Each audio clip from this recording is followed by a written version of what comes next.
좋은 학회에 또 이렇게 초대해 주셔서 감사합니다.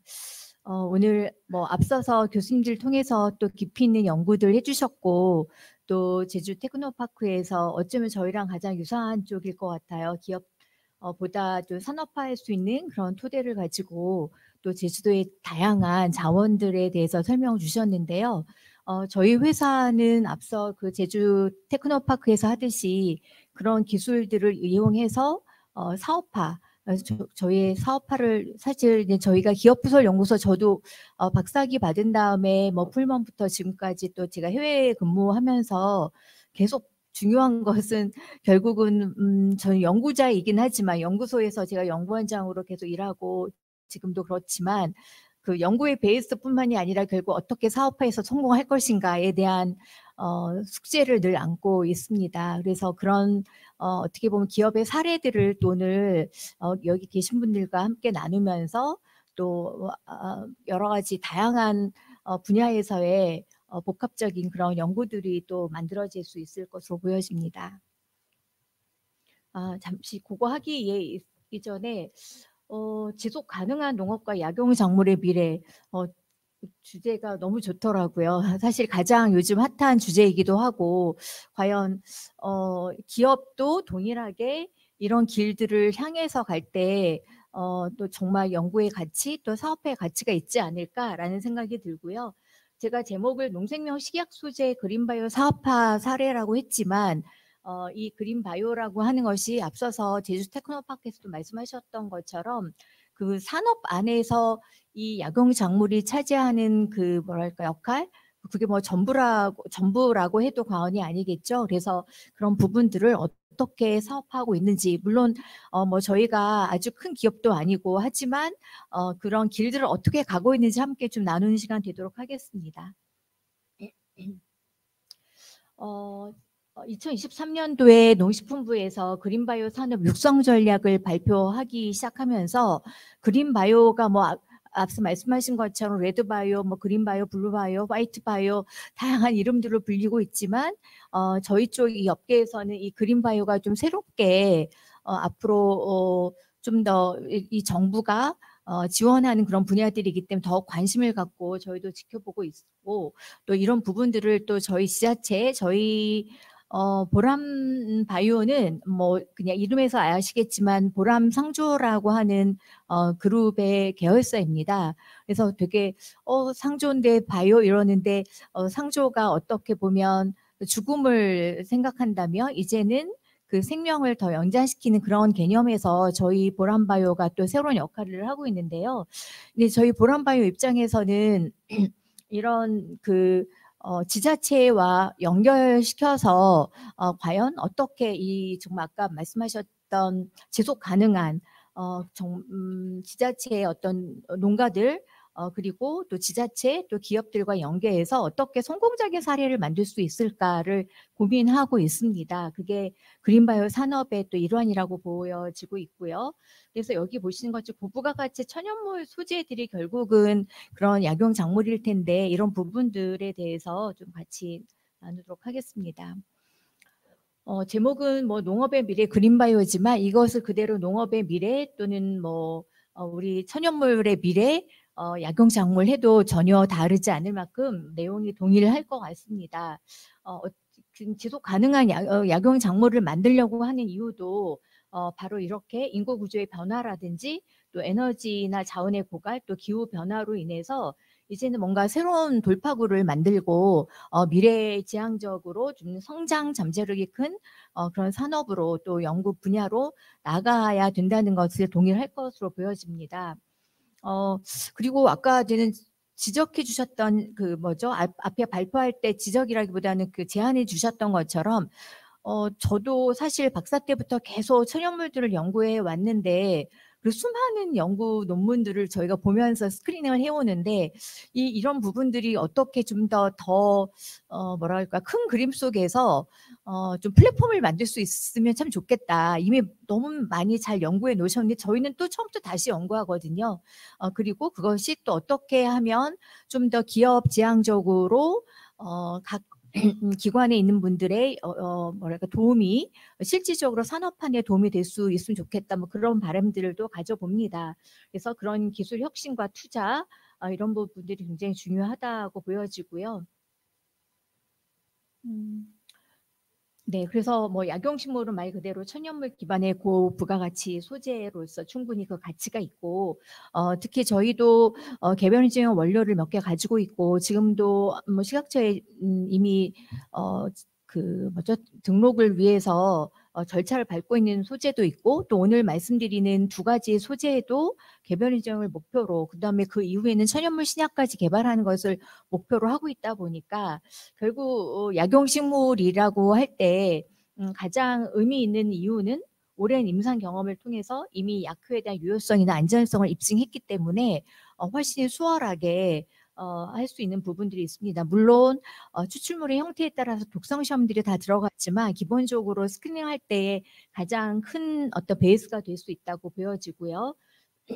말씀드린 것처럼 이렇게 건강기능식품이나 의약품 개발을 위해서 다양한 효과를 규명하고 표준화 연구 이런 부분들이 같이 되어야 실제 산업화가 될 수 있다는 점입니다. 그래서 뭐 뒤에서도 숫자적으로 말씀드리겠지만 우리나라에만도 뭐 앞서 설명하신 거와 동일할 텐데요. 이렇게 많은 약용식물들을 가지고 있고 이것을 약용식물 시장이라고 나와 있는 건 없는 것 같아요. 왜냐하면 굉장히 이게 소재로서 다양한 분야에 연결되어 있기 때문에 그래서 어떤 사람들은 약용식물을 전통의학 시장 속에 넣고 하기도 하고 또 어떤 사람은 건강기능식품 시장에서 말하기도 하는데 이 약용식물 시장만의 어떤 전반적인 산업 이런 규모들이 정확하게 밝혀져 있지는 않습니다만 결국 약용작물을 원료로 하는 다양한 건강기능식품, 한방, 뭐 화장품 이런 부분들까지 해서 3천억 원 사실 더 될 것으로 보여집니다. 제가 이미 발표되어 있는 자료들을 중심으로 하다 보니까 그런데요.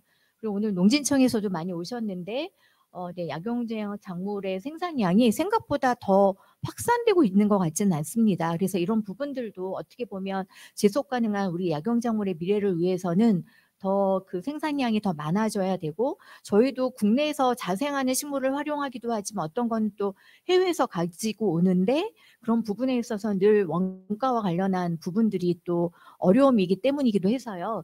이런 부분들이 함께 여기 계신 모든 각자의 분야에서 함께 이런 약용식물에 좀 더 많은 경제적 가치를 위해서 노력할 수 있는 기회가 되었으면 합니다. 네, 지금부터는 저희 보람바이오가 연구했던 그 식약 소재, 약용식물 두 가지의 사업화 사례, 뭐 사업화가 완결됐다고 볼 수는 없지만 사업화되어 가는 과정들을 통해서 한번 어떻게 기업에서는 이런 부분들을 활용할까라는 것들을 보실 수 있는 기회일 것 같습니다. 사실 제가 오랫동안 연구했던 부분들은 이 부분들입니다. 아마 교수님들께서도 여기에서 더 내는 굉장히 여러 가지로 앞서 연구에서는 좀 더 그 뭐라 할까요? 작물을 하는 데 있어서의 그런 부분들을 어떻게 서포트할까라는 연구 쪽에 더 또 추가적으로 하시면서 하고 계신데 저희가 건강기능식품이나 천연물 신약을 개발하기 위한 목표를 가지고 있다 보니까 당연히 기능성 물질을 분석하는 부분들에 대한 관심을 가지고 스크린을 합니다. 동일하게. 그런데 이걸 하면서 저희가 어떤 것인지는 저희 뭐 임상까지 두 가지 오늘 다 임상까지 진행되는 결과들인데요. 이걸 가지고 사업화할 때 저희 영업에서도 그렇고 또 저희가 B2C나 B2B로 영업을 하기 위해서 저희 원료 영업을 하는 쪽에서도 항상 물어보는 게 그래서 가격이 얼만데 그리고 지속적으로 공급은 가능한 건지를 동일하게 물어보시고요. 특히 저희가 식약처에다가 내는 그 요건검토 심사를 하고 또 심사를 위해서 여러 가지 자료들을 제출하고 상담을 하면서 가장 또 많이 부딪히는 부분들이 또 표준화와 관련된 부분입니다. 연구 결과는 잘 나왔는데 이게 아무래도 약용식물이다 보니까 저희가 하려고 하는 지표물질이 동일하게 균일하게 나오지 않아서 이것을 결국은 그 지표 물질이 일관되게 동일하게 나와야 제대로 사업화가 가능하니까요. 그런 부분들에 대한 고민이 있다 보니까 이 부분들에 대해서 저희가 노지 재배나 스마트팜에 대한 재배를 함께 고민 안 할 수가 없었습니다. 그래서 저희 뒤에서 소개할 두 가지 소재의 경우도 산지별로도 보고 지역별로도 봤을 때 저희가 두 개 다 뭐 어떤 거는 이소에고 마케톤 또는 로즈마린산 이런 들깨잎 종류들인데요. 이런 부분들의 그 지표 물질을 하다 보니까 국내에서 하는 것도 좀 차이가 있고 또 이제 중국에서 저희가 해봤는데 중국에서는 굉장히 물론 저희가 하는 지표 물질에 한해서입니다. 뭐 그 안에는 모든 생명 활성들 다 본 거는 아니기 때문에 그런 부분들의 차이가 있기 때문에 과연 저희가 이것들을 어떻게 할 것인가. 그리고 노지 재배를 하게 되면 1년에 한 번밖에 생산을 못 합니다. 보통 이제 수협인 이런 들깻잎, 뭐 물론 뭐 시설 재배를 통해서 하고 있는 그 들깻잎을 매일 우리가 사시사철 먹고 있는데 그런 부분들에 있어서 그러면 저희가 어떤 산업화를 할 때 원가나 이런 부분들 또 지속적으로 공급 가능할 수 있도록 왜냐하면 저희가 1년 농사를 지으려면 미리 사전에 어느 정도 적정 규모의 생산 예측을 하고 시작을 해야 되는데 그런 부분들이 갑자기 너무 많아지거나 또 너무 많이 남거나 이랬을 때 부분들을 스마트팜 재배를 통해서 좀 더 제대로 할 수 있지 않을까? 그래서 스마트팜 재배나 노지 재배를 계속 지속적으로 하면서 이 부분들을 고민을 하기 시작을 해서 어찌 보면 이 천연식물, 천연작물의 연구에 있어서는 단순히 어떤 기능성 연구뿐만이 아니라 이 기능성 작물이 실제로 소비자에게까지 가기 위한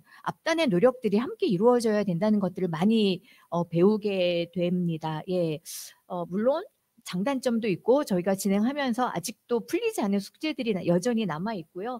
특히 스마트팜 재배의 경우는 아직은 우리나라가 정말 원격제 저는 정말 모든 것이 원격제가 된다고 생각했는데 결코 그렇지는 않더라고요. 그리고 뭐가 문제냐면 아직은 저희가 실증 단계이기 때문에 원가가 너무 높다는 사실입니다. 거의 뭐 한 5배, 10배 노지지보다 높다 보니까 이것을 과연 산업화하는 게 맞는 건가 이런 고민도 하고 있는데 그럼에도 불구하고 저희가 그 충청남도와 또 충청남도 내에 있는 예산군과 그 융복합 클러스터 산업 그 단지 조성에 저희가 투자를 하기로 하면서 그 안에서 스마트팜 재배를 다시 활성화하면서 저희들이 연구를 지속적으로 할 또 의향을 가지고 있기 때문에 아직도 여전히 숙제로 남아 있고요. 또 지속 가능하려면 결국은 우리가 기후 변화나 뭐 이런 부분 그다음에 그 농민들의 숫자가 점점 줄어들고 노령화되면서 노지 재배에 어려움들이 있기 때문에 풀어가야 되는 그런 과제이기도 합니다. 네, 그래서 이런 부분들로 저희가 진행을 하고 있다라는 말씀드리고요. 그래서 오늘 소개해드릴 그 작물들은 두 가지 수협과 안티스페딜입니다. 수협은 국내 자생 약용식물로 뭐 잘 알려져 있고요. 고대 농서나 뭐 의학서에서 꽤 많은 다양한 효능들에 대해서 얘기를 하고 있습니다. 보시는 것처럼 색깔이 보라 색깔을 띠는 깻잎 종류이고요. 앞에 어떻게 보면 종가지가 학명으로는 동일하고 뒤에 베리에이션이 다른 거고요. 그다음에 안티스페릴의 경우는 이거 신품종입니다. 그래서 소엽을 뒤에서 또 설명드리겠지만 한국원자력연구원에서 품종 개량을 해서 만든 부분이기 때문에 이 부분을 저희가 기술 실시권을 가지고 연구를 함께 진행해 오고 있습니다. 먼저 수협 설명을 드리면요. 네, 소엽은 뭐 우리나라에서 약용식물로 알려져 이미 지정이 되어 있고요. 또 약용식물로서 다양하게 재배를 할 수 있는 GAP 가이드라인도 나와 있습니다. 저희가 특별히 수협에 대한 연구들이 많이 뭐 그동안도 되어 있겠지만 저희가 특별히 관심 갖고 포커스하는 기능성 분야는 인지력 개선과 알츠하이머 치매 쪽입니다. 그래서 이 부분들을 가지고 고령 친화 식품이라든지 또 인지력 개선용 건강 있는 식품 개발, 뭐 또 향후에는 의약품까지 좀 고민을 하고 있습니다. 네, 그래서 우리나라에서 국내 특용 작물 중 약용 작물로 분류가 되고 생약명으로는 자소엽, 뭐 또 차즈기라고 명명이 되고 있습니다. 그래서 지금 제가 자료가 2016년 자료이긴 한데 이게 2010년부터 점점 이렇게 재배량이 줄어드는 걸 알 수가 있습니다. 그게 참 안타까운 일이고 우리가 약용식물을 통해서 한다고 하지만 이 분야를 좀 더 지속 가능하게 하려면 일단은 우리가 재배할 수 있는 그런 재배 면적들을 많이 늘리는 것도 참 중요하겠다라는 생각이 들고요. 현재 국내 생산지로는 경상북도 영천이 가장 많이 생산이 되고 있습니다. 그런데 저희가 지역별로 하고 있고 지금은 저희가 저희 보람바이오가 본사는 뭐 서울에 있지만 저희 연구소는 단국대학교 천안 캠퍼스 안에 있다 보니까 충청남도와 많은 뭐 과제들을 하고 있는데 그래서 저희가 최근에 협약식을 하면서 예상분에서 저희가 이미 3년 동안 노지 재배를 하면서 여러 가지 데이터를 쌓아왔고 그래서 지금은 그래야 동일하게 지표물질을 균일하게 맞출 수 있기 때문에 한 특정 지역을 지정해서 생산하려고 하고 있습니다. 네, 수협은 뭐 보통 잘 알려진 십자과, 꿀풀과에 그러니까 십자가 아니라 꿀풀과에 속하고요. 그래서 보통 저희가 여기에서 지표물질을 로즈마린산으로 했는데 사실 꿀풀과의 로즈마리나 뭐 타임이나 이런 여러 가지 허브들이 여기에 속하고 있습니다. 그래서 우리하고 섭취하는 들깨하고 잎의 모양은 똑같은데 색깔이 보라색을 띠고 있어서 자소엽이라고도 얘기를 합니다. 소엽. 또 보통 일반 들깨 잎 우리가 매일 섭취하는 그 경우는 백엽이라고 하고요. 이거는 자소엽이라고 얘기를 하고 있는데요. 그래서 이게 아무래도 뭐 서양보단 동양 쪽에서 더 많이 사용을 하고 있고 특히 소엽은 저희가 작년에 일본의 박람회에 이 원료를 가지고 왔는데 최근 박람회에서 많이 트렌드가 인지력 개선과 관련한 천연물 소재들을 많이 찾고 있습니다. 저희도 천연물 소재 중으로서 인지력 개선 쪽을 하고 있다 보니까 그런 데이터를 가지고 나갔는데 일본에서는 저게 시소라고 하면은 대부분 많이들 알고 계시더라고요. 그래서 현재로서는 일본이 가장 이 소엽에 대해서 잘 알려진 것 같고 또 베트남에 저희가 갔을 때도 소엽을 실제로 활용하고 있는 그런 식품들도 있는 걸 알 수가 있습니다. 지금 현재 식약처 내에서는 식품 기준 및 규격 내에 식품으로 사용할 수 있도록 되어 있습니다. 그래서 저희가 특별히 관심 갖고 하고 있는 기능성 연구는 인지력 개선과 알츠하이머 예방 효과인데요. 뭐 알츠하이머의 여러 기전들을 많이 얘기들 하고 있는데 저희는 그 중에서도 베타밀로이드를 가지고 실험한 결과를 오늘 말씀드리지만 지금 추가적으로 올 연말에 식약처에 제출하기 위해서 타우 단백질 메커니즘도 같이 보고 있고요. 또 염증 관련한 데이터도 함께 보고 있습니다. 그게 다 알츠하이머 또 인지력 개선에 도움이 되기 때문에 다양한 기전들로 좀 더 추가적으로 하려고 하는데요. 그래서 알츠하이머 환자에서는 뇌에서 발견되는 베타밀로이드의 응집체 형성을 억제하는 것에 포커스를 맞추어서 저희가 베타밀로이드를 인듀스 한 다음에 여러 가지 세포 실험이나 동물 실험들을 통해서 이 응집체 형성을 어떻게 저해하는지 또 형성을 좀 억제하는지 이걸 통해서 실제로 알츠하이머나 기억력 개선에는 도움이 되는지 이런 부분들을 함께 확인을 했습니다. 그래서 뭐 많이들 인지력 개선이나 알츠하이머 예방 시험에서 많이 하는 동물 실험으로 이렇게 베타 멜로이드를 인듀스해서 실제로 동물들이 기억력 또 알츠하이머를 유발시킨 다음에 어떤 행동들을 하고 있는지에 대한 실험들을 진행하였습니다. 그래서 보통 이제는 쥐들이 야행성이기 때문에 이렇게 밝은 방에다 전구가 켜져 있는 밝은 방에 두면 어두운 곳으로 들어가려고 하는데 이때 여기에 전기 셔크를 주어서 여기 들어가면 전기 충격에 의해서 놀래서 다시 나오는 그래서 이것을 얼마나 잘 기억하는지를 확인했을 때 당연히 알츠하이머를 유발시킬 경우에는 그걸 생각하지 못하고 그냥 일반적인 생리적 현상에 따라서 어두운 곳을 들어가려고 하지만 이것을 여러 번의 반복을 실험을 통해서 아는 일반 쥐는 당연히 알겠죠. 그런데 이렇게 알츠하이머를 유발시킨 뒤에 자소엽 추출물을 넣었을 때 그것이 회복되는 것을 확인할 수 있는 실험도 저희가 진행했습니다. 두 번째로는 수조미로 실험인데요. 이것도 공간학습이나 인지력 평가를 위해서 많이들 하는 실험입니다. 그래서 쥐에게 쥐가 원래 수영을 잘하잖아요. 그런데 이 수에서 수영을 시키면서 이 플랫폼을 두어서 수영하다가 언제든지 이 플랫폼에 올라갈 수 있도록, 그래서 이 플랫폼을 기억하는 실험을 미리 트레이닝을 시킨 다음에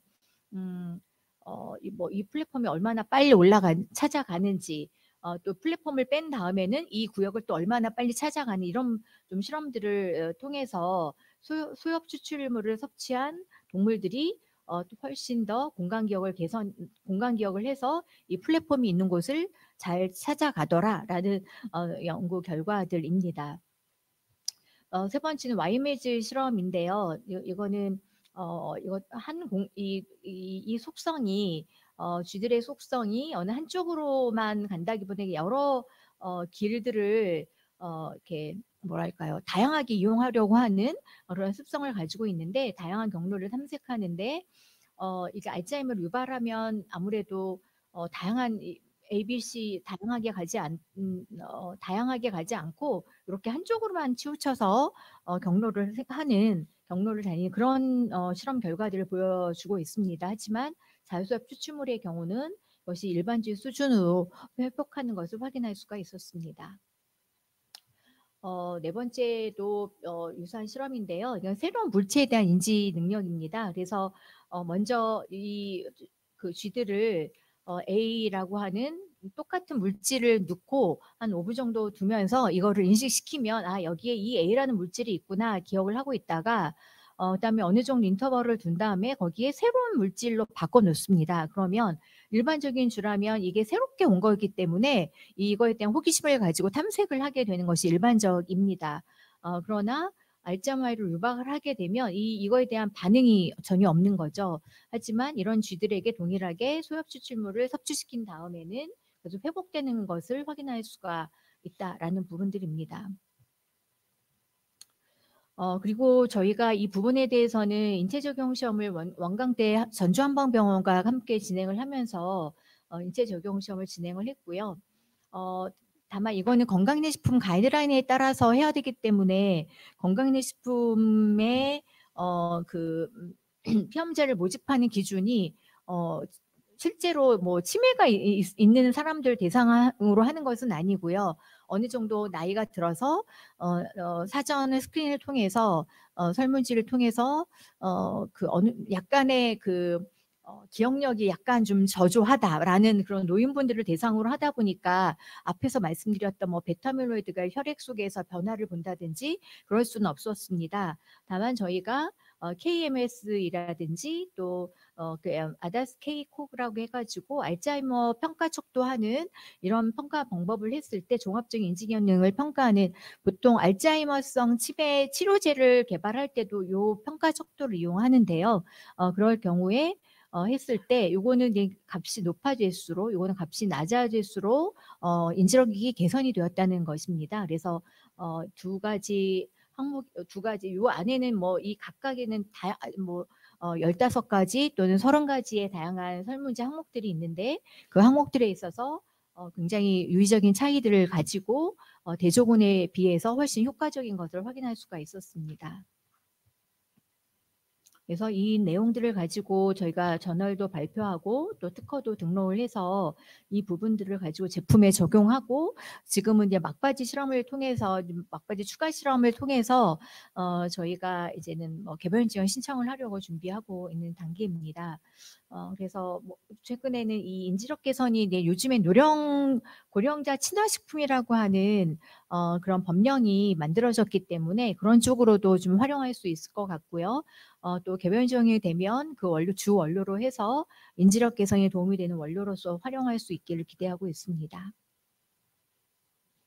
네, 이게 지금 저희가 스마트팜에서 실증하고 있는 건데요. 저희가 지난 때는 3년 동안 경북 상주에 있는 스마트팜 혁신밸리에서 실증을 했습니다. 그래서 500평 규모의 유리 온실에서 이걸 진행을 했었고요.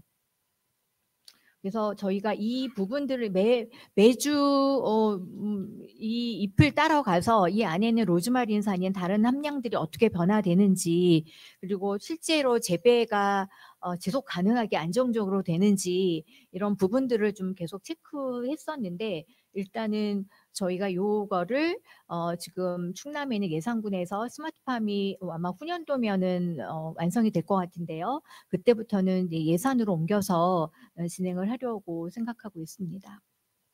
그래서 이런 관련해서 근데 이걸 보면 이게 네. 그래서 이런 저희가 저희 대표님 인터뷰도 있었고요. 두 번째 소개해드릴 작물은 안티스페리입니다. 역시 이것도 들깻잎하고 동일하게 생겼죠. 근데 실제로는 앞에 자수엽도 그렇고 자수엽의 경우는 들깨 향이 전혀 다른 향입니다. 약간 뭐랄까요, 마라탕에서나 느낄 법한 향이라고 해야 되나요? 굉장히 독특해서 그런 향이 나고 있고요. 요거는 들깨랑 굉장히 유사한데 들깨 향이 일반적인 들깨보다 더 강합니다. 그래서 저희가 이걸 가지고 들깨 잎을 가지고는 천연물 연구를 해서 관절 개선 쪽으로 기능성을 연구해 왔고 최근에는 일본이나 이런 쪽에서 들깨 기름이 오메가3 지방산이 60% 이상이 되기 때문에 이것을 보통 이제 인지력 개선이나 이런 쪽으로 일본에선 상품화되어 있는 경우들이 있습니다. 그래서 그런 또 논문들도 있고 그래서 그것을 바탕으로 저희도 한번 네, 들깨 잎을 이용한 관절 개선뿐만이 아니라 들깨 종자유로부터도 인지력 개선이나 다른 분야들을 한번 연구해 볼까 생각을 하고 있습니다. 이 안티스페릴은 앞서 말씀드린 것처럼 이렇게 앞에 그림에 나온 것처럼 자수엽을 방사선 육종 기술을 통해서 이렇게 만든 신품종입니다. 그래서 이미 이건 신품종으로 등록이 되어 있고 그래서 이 부분들은 처음에 원자력 연구원에서 처음 초기 목표가 관절염 치료 및 예방 성분인 이소에고 마케톤이 기존 차조기에 비해서 한 8배에서 10배 정도 더 많은 그런 작물을 신품종을 만드는 걸 목표로 했고요.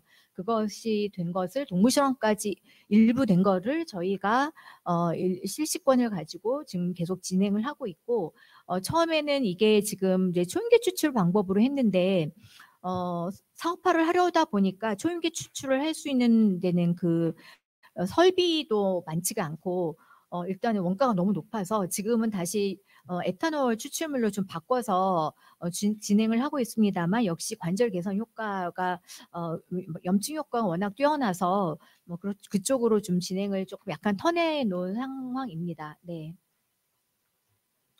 그래서 이렇게 지금 항염증 지표 성분들을 규명하기 위해서 특히 이때는 아마 그 초임계 추출물이어서 그 아이소에코 마케톤을 지표물질로 했고요. 지금 저희가 에탄올 추출물을 했을 때는 이 함량이 높지가 않고 오히려 로즈마린산 함량이 일반 들깻잎이나 자수엽보다 훨씬 높게 나옵니다. 그래서 지표물질을 좀 바꿔가지고 다시 진행을 하고 있습니다. 효과는 예, 굉장히 좋게 잘 나오고 있고요. 여기서 이 실험 결과는 이소에고 마케톤을 염증 마커로 하고 에노나 아이노스 발현율을 해서 항염증 효과가 있는 것을 확인할 수가 있었습니다.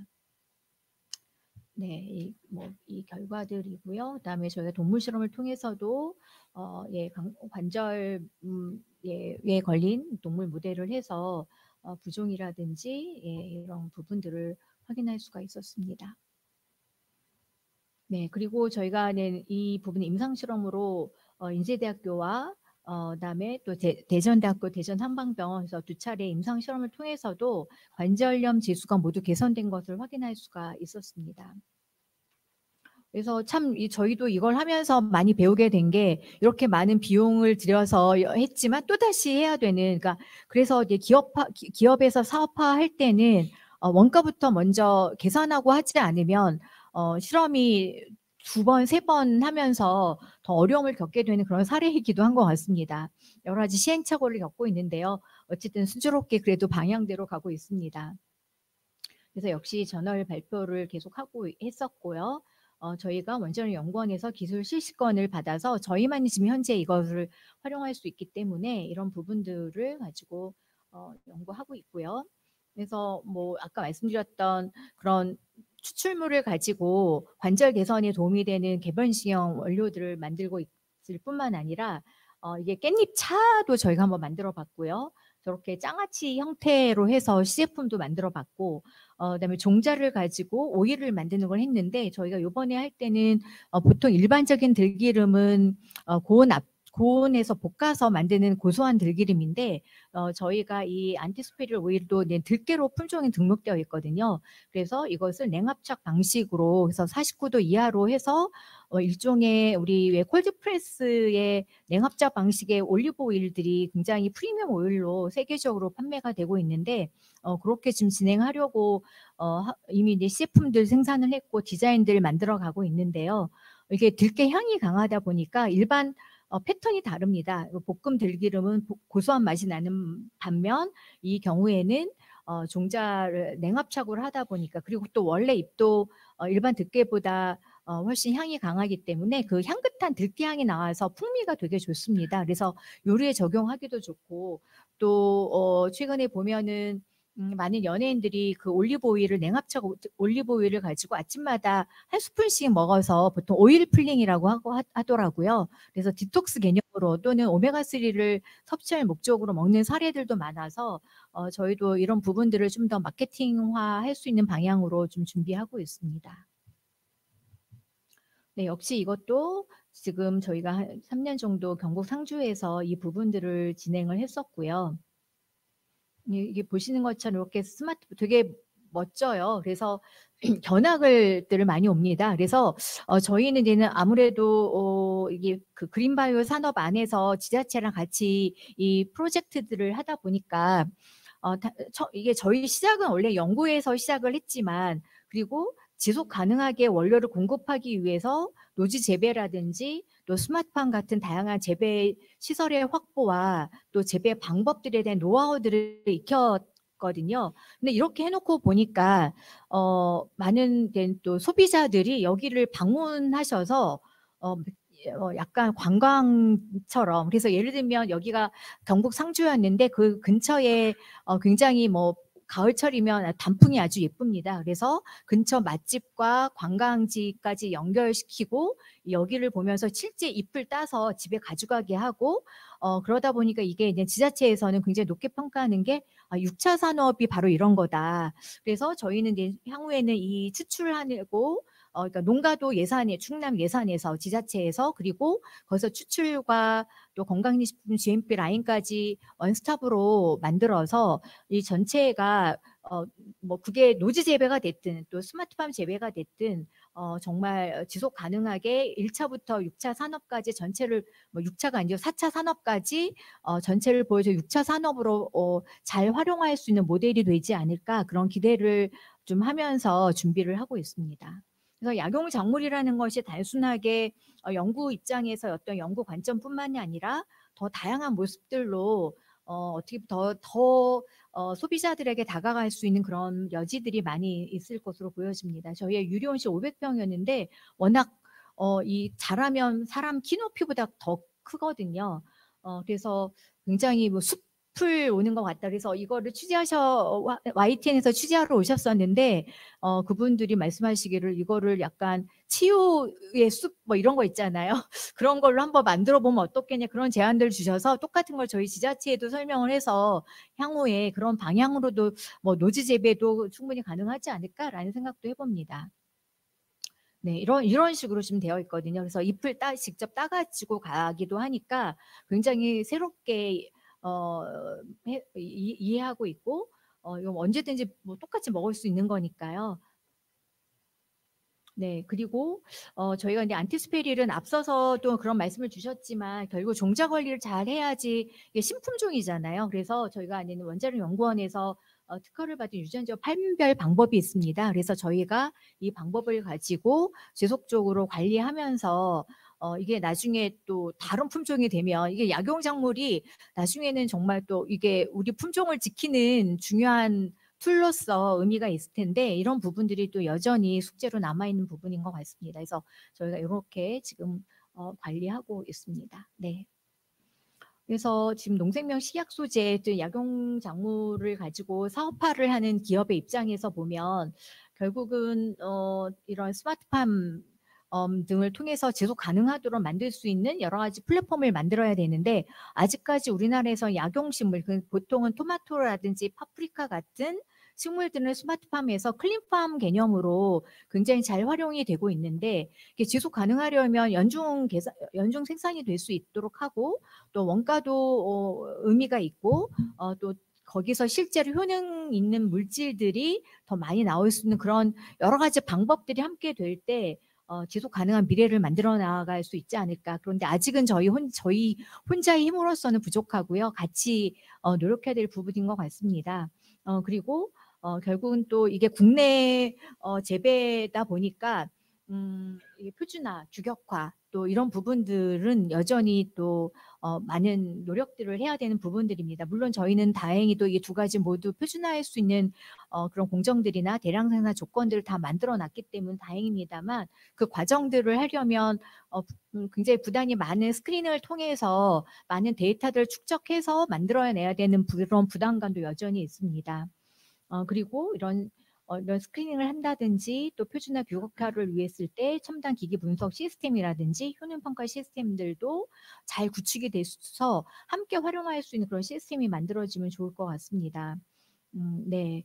그리고 이렇게 해서 결국은 이 농식품 또 약용 작물들이 고기능, 고품질의 고부가가치 제품 개발로 경쟁력을 강화시킬 수 있는 그런 제품으로 좀 잘 활용될 수 있어서 정말 말 그대로 약용식물이 정말 약으로서 식약 소재로 잘 활발하게 활용이 될 수 있기를 또 그 산업체에 있는 사람으로서 좀 기대를 해보고 또 저희들의 몫이 또 크겠죠. 또 잘 만들어 놨지만 그것을 잘 마케팅하고 또 유통에 잘 흘려보내야 좀 성공적인 사업화가 될 수 있을 것이라서 저희는 또 이런 부분들을 저희 내부에서 지속적으로 어떻게 마케팅을 할 것인가. 그러니까 정말 셀링 포인트로서 재미있는 그런 브랜드 스토리도 중요하고 그러나 기반에는 이렇게 굉장히 축적되어 있는 여러 가지 다양한 연구들이 또 깊이 있게 되어야 또 오래 살아남을 수 있기 때문에 그런 부분들을 오늘 또 여기 워낙 또 전문가들이시고 약용작물과 관련해서 오래 연구하신 분들이라서 예, 좀 부족하지만 산업체 입장에서 함께 이런 시간 공유하게 되었습니다. 네, 발표 여기까지 하도록 하겠습니다. 네, 감사합니다. 네, 감사합니다. 예, 그 발표에 앞서 저희 기관 연구를 이렇게 소개할 자리가 많지 않거든요. 이에 대해서 그 한국약용작물학회에서 저희 기관 소개랑 연구 내용을 발표해주게 해주신 저희 이 회장님을 비롯한 관계자분들께 감사의 말씀 다시 전하고 싶습니다.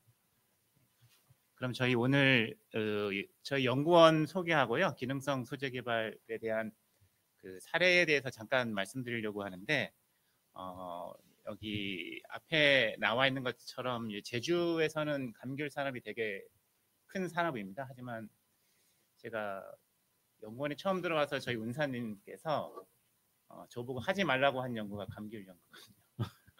모든 사람들이 연구를 했고 결과가 안 나왔는데 왜 또 귤피를 갖고 실험을 하려고 하느냐, 그런 연구에 대해서 조언을 해주셨는데 제주도는 이제 뗄래야 뗄 수 없는 이 약용 작물 중에 한 부위를 차지하고 있는 이런 식물이 감귤이거든요. 예, 그래서 제가 연구에 대한 결과보다는 이 식물에 대해서 어떻게 접근했는지 이런 중심으로 해서 발표를 하도록 하겠습니다. 발표 순서는 다음과 같고요. 저희 연구원은 2016년 7월에 설립이 됐는데 실질적으로 연구 장비라든지 연구 시스템이 갖춰진 지는 채 3년이 되지 않습니다.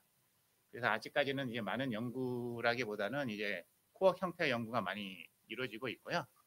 일단은 전문 혁신, 그리고 신뢰, 그리고 융합이라는 핵심 가치를 통해서 한의학, 제주에 있는 한의학 산업을 육성하고 도민분들의 건강성 증진을 목표로 저희 기관이 설립되어 있습니다.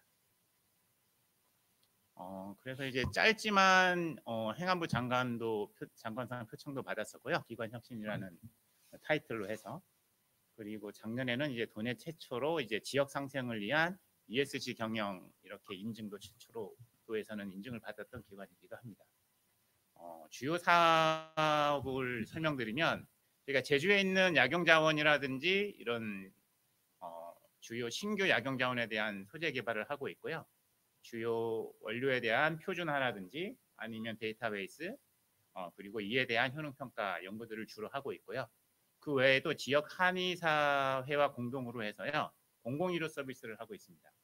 뒤에서 간략히 설명드릴 부분이고 뿐만 아니라 이제 전통 방식에 있는 의료 체계를 좀 디지털로 할 수 있는 방안들을 모색하고 있는 연구들을 주로 하고 있는 연구기관이라고 생각하셔도 될 것 같습니다.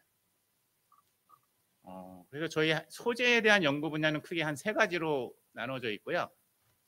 제주에 있는 주요 한약재인데 다양한 한약재에 대한 데이터베이스를 만들고 있지만 앞서 설명해 주신 이 박사님과 마찬가지로 저희는 일단 최대한 매스가 풍부하고 단가가 낮고 산업화에 얼마나 적용할 수 있는 소재를 먼저 중심적으로 연구를 하고 있고요. 그렇게 하기 위해서는 저희가 고려하는 것들이 한 2가지 정도가 있습니다. 원료 자체의 생산 과정에서 기능이 있는 성분을 아까처럼 많이 생산할 수 있는 조건을 만든 식물을 활용할 것인지 아니면 식물 자체에 있는 옛날 전통 방식의 전통에서는 옛날 한의학에서는 그 전통 방식의 약효를 증대시키는 가공법들이 이제 어느 정도 전달되어 오고 있거든요. 이러한 가공 방식을 정당해서 원료 자체의 함량을 얼마까지 증대시킬 수 있는지 이런 부분에 대해서 고민을 하고 있고요. 물론 전통 방식에 대한 한계가 있지만 이거를 현대화에 적용할 수 있는 다양한 가공 시설들을 연계해서 이러한 방법들을 토대로 한의학 자원에 대한 원료 표준화라든지 고부가 가치 기능성 소재에 대한 확보를 하려고 노력하고 있고요. 또 하나가 이제 그 기후 변화와도 관련이 있는데 제주도가 이제 최남단입니다. 독 관련 이런 생물 자원들이 생각보다 많이 있거든요. 옛날부터 진해라든지 아니면 이제 봉독에 대한 농가 수도 제주도가 양봉 농가가 이제 대부분 많이 분포하고 있고요. 그런 독 소재를 활용해서 이제 레드바이오 분야에 대한 연구들을 진행하고 있습니다. 그리고 기존에 알려지지 않은 신규 해양 자원에 대한 연구들도 준비하고 있고요.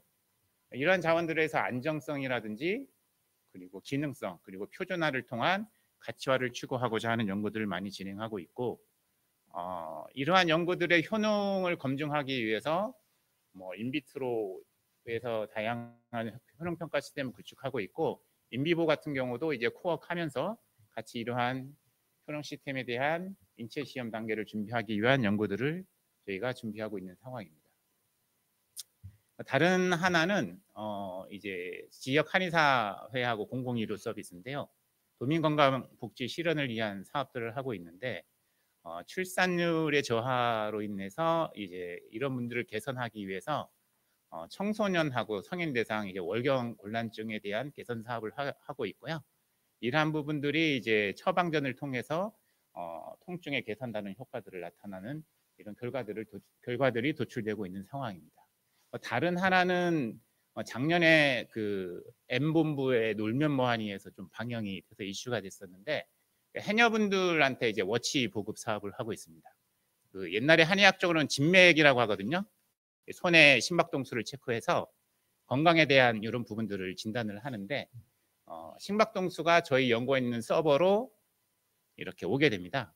조업 중에 고령자분이 많다 보니까 조업 사고로 이어져서 1년에 몇 분씩 돌아가시는 안타까운 일이 생기거든요. 근데 이제 조업을 하시다가 심박동수가 기준치 이상이나 이하로 떨어지면 저희 연구원 서버로 이제 알람이 오게 되고요. 그 외에 이 조업 지역에 대한 범위를 벗어나도 저희 쪽으로 알람이 오게 되어 있습니다.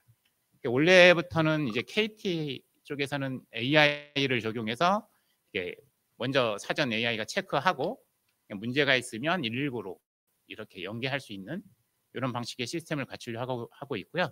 119도 이제 협력을 해서 긴급 상황에 대처할 수 있는 여러 가지 방안들을 모색하기 위한 실증 사업을 원래 다시 진행할 계획을 갖고 있는 사업입니다. 그래서 이제 저희가 중요하게 생각되는 소재가 이제 귤피입니다. 감귤의 껍질이고 한의학에서는 감초 다음으로 많이 처방되는 약재로 알려져 있습니다. 그만큼 수요가 많은 약재인데 저희 교수님은 이제 연구를 하지 말라고 하셨고 은사님이 제가 그거를 이제 왜 연구를 시작했는지에 대해서 말씀을 드리겠습니다. 세계 감귤 산업 현황을 보면은 오렌지는 이제 브라질이고 제주도와 유사한 감귤류는 이제 중국이나 터키, 남아프리카 쪽에서 재배가 많이 되고 있습니다. 하지만 여기 가공되는 원료의 한 44%가 부산물로 발생하고 있고 이 부분들이 저희가 연구하고 있는 이제 귤피라고 하는 한약재는 진피라고 하는데요. 그 소재가 될 거고요. 제주도에서 이제 감귤 조수입은 22년 기준 1조를 돌파했습니다. 예, 제주 총 농산물의 한 55.8%를 차지할 만큼 주요 이제 산업이기도 하고요. 2000년대 들어서 처음 이제 감귤 가공이 시작돼서 착즙을 하고 그 원료가 주스 형태로 만들어지기 시작했는데 2015년에 가장 많은 가공 생산량을 보이다가 점차 한 6만 6천 톤에서 7만 7천 톤 사이의 가공률을 보이고 있고 이거에 한 0.4%의 적용을 해보면 한 연 3만 톤 정도의 감귤 귤피가 버려지거나 재사용하고 있다고 생각하시면 될 것 같습니다. 원래는 저희 이제 그 제주도 개발공사에서 착즙하고 남은 귤피는 이렇게 이제 들판에 건조를 해서 한약재라든지 다른 원료로 사용되었었는데요. 이제 식품위생법이 강화되다 보니까 건조 방식에 대한 우려를 자아냈고 그러다 보니까 여기가 되게 유명한 관광지였었는데 이런 모습이 전부 사라지게 됐습니다. 그래서 이제 한약재로 사용할 수 있는 범위가 이제 제한적으로 줄어들게 되었고요. 그러다 보니까 이제 제주도는 이제 섬 지역이고 바다에 쉽게 폐기할 수 없습니다. 법이 바뀌면서 그러다 보니까 발효조에 넣고 염분을 제거하고 이 단미 사료로 사용하고 있지만 일부분일 뿐 대단히 많은 원료들이 계속 이제 폐기 목적으로 버려지고 있는 상황입니다. 근데 귤피에 대한 식품 원재료를 보면 식품 원료로 사용할 수 있고요. 그리고 국가 생약 정보에서도 이제 주요 한약재 소재로 이렇게 등록이 되어 있는데요. 앞서 말씀드렸다시피 제주에서는 귤피 갖고 되게 많은 연구를 했는데 실질적으로 기능성에 대한 제품들은 거의 전무한 상황입니다. 예, 덮어서 만든 차라든지 아니면 이제 화장품, 예, 그리고 환 같은 경우, 예, 귤피가 한약재로서는 이제 혈액을 빨리 움직이게 한다거나, 아니면 이제 약효에 대한 시너지를 높인다거나 이런 부분으로 많이 사용되고 있는 부분이고요. 이러한 일반 식품이나 화장품으로만 개발됐지, 기능성 소재로는 개발된 사례가 없거든요. 근데 제가 그 관심 있게 본 부분은 해외에서는 귤피 추출물로 기능성 식품들이 나와 있다는 거죠. 그럼 왜 제주도는 그 수많은 분들이 연구를 했고 도전을 했는데 실패했느냐에 대한 저희 첫 번째 이제 고민은 플라보노이드 함량에 있었습니다. 우리가 충분히 기능성을 갖고 있을 만큼의 함량을 도출하지 못한 게 아닌가. 그래서 실질적으로 논문을 살펴보면 헤스피리딘 함량이 보통 그람당 알코올 추출물이 한 10에서 15mg 뭐 이 정도 수준에서 함유가 되어 있고요. 이런 부분에서 이제 기능성을 발휘할 수 있는 성분에 대한 함량을 증대시키지 못한 부분이 일단 우선적이었고 저희는 이제 실험하기 전에 일반 성분을 검사를 해보는데 일반 성분 검사 과정에서는 귤피가 의외로 당 함량이 되게 높게 나옵니다. 뭐 착즙 과정에서 당이 흡착될 수도 있고 아니면 자체에 대한 원료도 있지만 자체적으로 당 함량이 어느 정도 있고요. 그리고 착즙하는 과정에서의 달라붙은 당 함량 등으로 인해서 당 함량이 되게 높습니다. 그래서 이 두 가지 문제에 대해서 개선이 돼야 될 거라고 저희가 생각을 했고요. 그래서 오늘 발표를 할 주제는 하나는 전통 방식 가공을 통해서 플라보노이드 함량을 증대시키는 이런 방법 하나 하고 그리고 구조적으로 용매 처리해서 일부 특성 화합물들을 이제 모아서 실험한 복합물에 대해서 제가 간략히 소개해 드릴까 하고 있습니다. 앞서 말씀드린 바와 같이 이제 진피라고 불리는 한약재는 헤스피리딘 4% 이상이 함유되어 있으면 진피라고 한약재에서 불릴 수가 있고요. 그래서 기관지 천식이나 소화불량, 혈액순환 등의 효과가 있는 것으로 알려져 있습니다. 그래서 저희가 생각했던 방식은 다양한 전통 방식 중에 귤피는 이 덕금 처리를 합니다. 로스팅을 통해서 생리 활성을 증가하는 부분들이 있고, 이러한 부분들을 한번 테스트를 저희가 해봤는데요. 이게 로스팅하지 않은 진피고요. 250도로 덕금 처리를 했고요. 왜냐하면은 이제 가공하는 생산 장비의 규모라든지 크기에 따라서 뭐 250도로 30분 하더라도 다 다른 결과가 나옵니다. 그렇기 때문에 저희는 진피에 전달되는 온도를 기준으로 조건을 했고요. 250도에서 각각 진피가 100도씩 전달됐을 때, 120도 전달됐을 때, 그리고 155도 전달됐을 때, 160도가 넘어가면 아마 탄화작용이 일어나서 원료로서의 가치가 소멸되기 때문에 저희는 155도 정도에서 이제 귤피를 덮었고요. 총페놀 함량을 보면 한 1.69배 정도 함량이 증가됩니다. 그리고 이제 프라보니드 함량도 한 1.48배고요. 각각 프라보니드 함량에 대한 증가 배를 보면은 최대 2.38배에서 한 1.2배 정도 증가하는 이런 경향을 저희가 확인할 수 있었고요. 항산화 효과는 이제 ICOPS을 적용해 봤을 때 추출물의 이제 함량 증가량보다 더 높은 함량, 더 좋은 결과의 항산화 효능을 보이는 것으로 저희가 예측을 했고요. 특히 뭐 ABTS 같은 경우는 이제 처음 기준이 있어서 보이지만 되게 우수한 한 3배 이상의 효과를 보였고, DPPH도 측정이 안 된 부분을 감안하면 되게 높은 수준의 효능이 증가되는 것을 저희가 확인할 수 있었습니다. 그러면 왜 단순히 이제 프라보노이드 함량만 증가된 건지 아니면 컨버전된 화합물들이 생성이 된 건지에 대해서 궁금해서 LC를 찍어봤고요. 그 결과 이제 함량들이 증가된 부분들도 있지만, 언노운 피크들이 저희가 확인이 됐거든요. 언노운 피크를 저희가 정제를 해보니까 DDMP라는 화합물하고 5-HMF라는 화합물이었습니다. 5-HMF 같은 경우는 감귤 로스팅 과정에서 이제 발생된다고 보고가 된 화합물이고요. DDMP는 저희가 이제 처음 이쪽에서 로스팅 과정에서 생성된 화합물을 규명을 했는데요. 다음과 같은 구조를 갖고 있는 화합물입니다. 근데 이제 보통 이게 마일라드 반응에 의해서 생성되는 분자 구조거든요.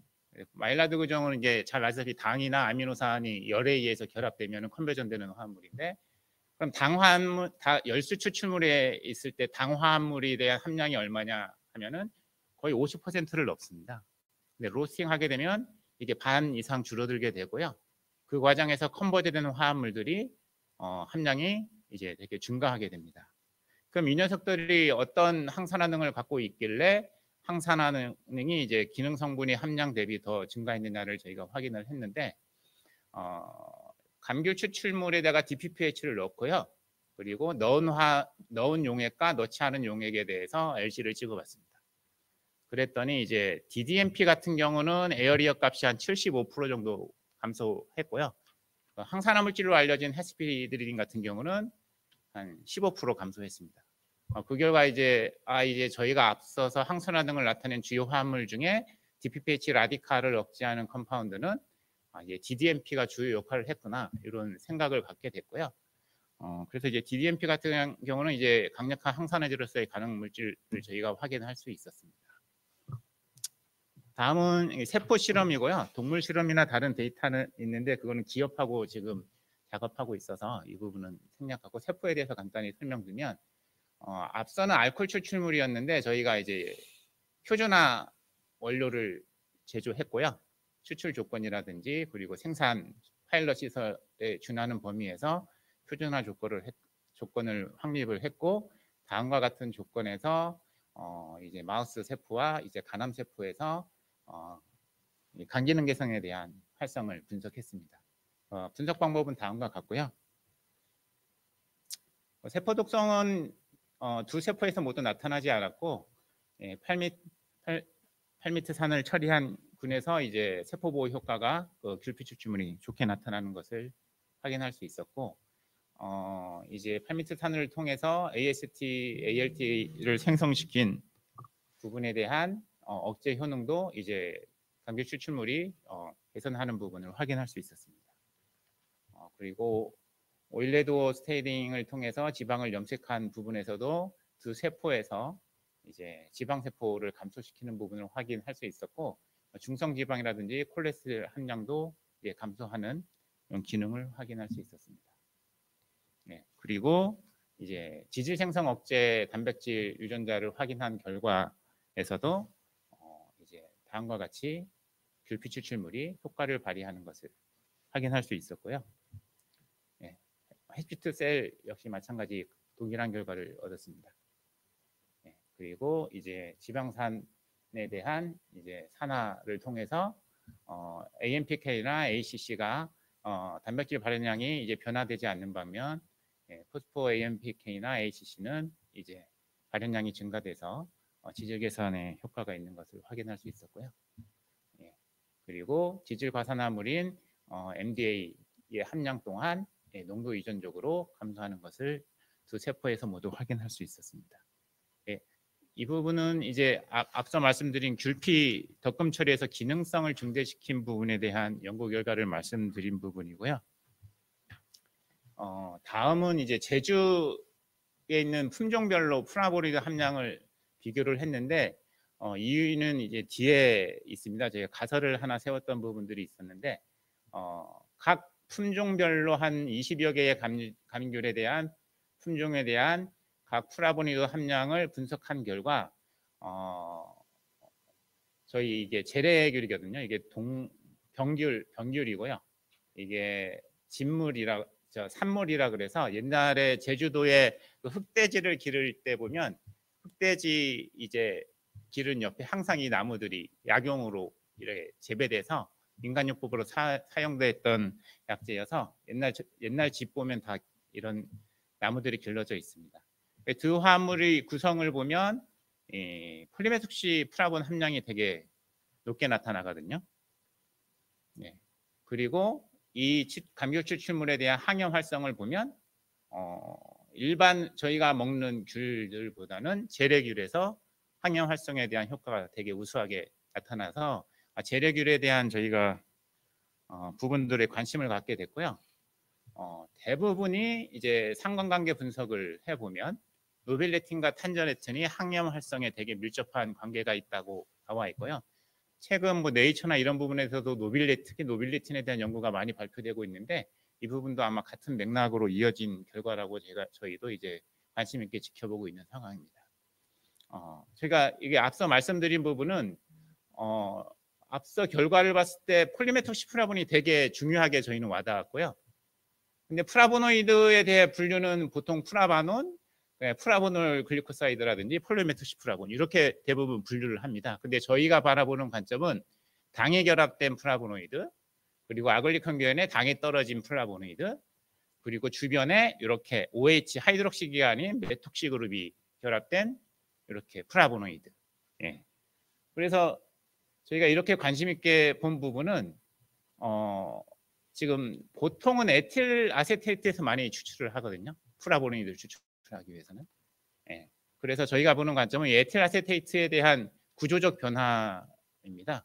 그리고 헥산에 대한 이게 메톡시 CH3기가 주변에 다 달라붙어 있어서 이런 구조를 갖고 있고, 하지만 그에 반해서 일반 플라보노이드는 하이드록시가 주로 달려 있는 당하고 이런 부분을 갖고 있는 특징을 갖고 있는데, 이 산소에 있는 구조들이 많이 들어있기 때문에 플라보노이드는 열수에서도 추출됐을 때 추출될 확률이 높거든요.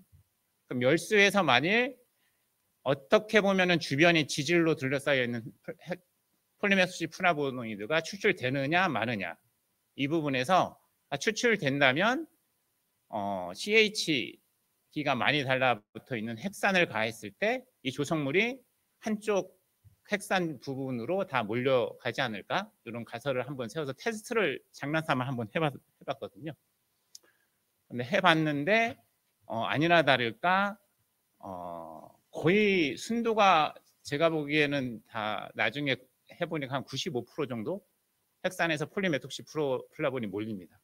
근데 잎에도 유사한 화물이 있는데 잎에는 색소랑 다른 부분들이 있기 때문에 이렇게 퓨어하게 정제가 되진 않거든요. 오직 귤피에서만 간단한 스텝으로 해서 이렇게 플라보노이드가 이제 몰리게 되는 거죠. 그에 반면에 에틸아세테이트 같은 경우는 이러한 구조가 있기 때문에 에틸아세테이트 구조에 이제 몰리게 되는 거죠. 어떻게 보면 단순한 분해법이지만 접근 자체를 이제 저희가 이제 복합물의 퓨어한 부분을 어떻게 접근할 수 있느냐 이 부분에 대해서 저희가 진행을 했던 부분입니다. 그래서 실험을 해봤더니 이 시네세틴, 노빌레틴, 탄저레틴의 함량이 한 75.8% 정도 함유되어 있는 성분이고요. 핵산에서 다른 이제 저희가 분석한 수준에서는 다른 플라보노이드 검출되지 않았고 다른 분해물에서는 이제 일부 검출되는 부분들이 있었고요.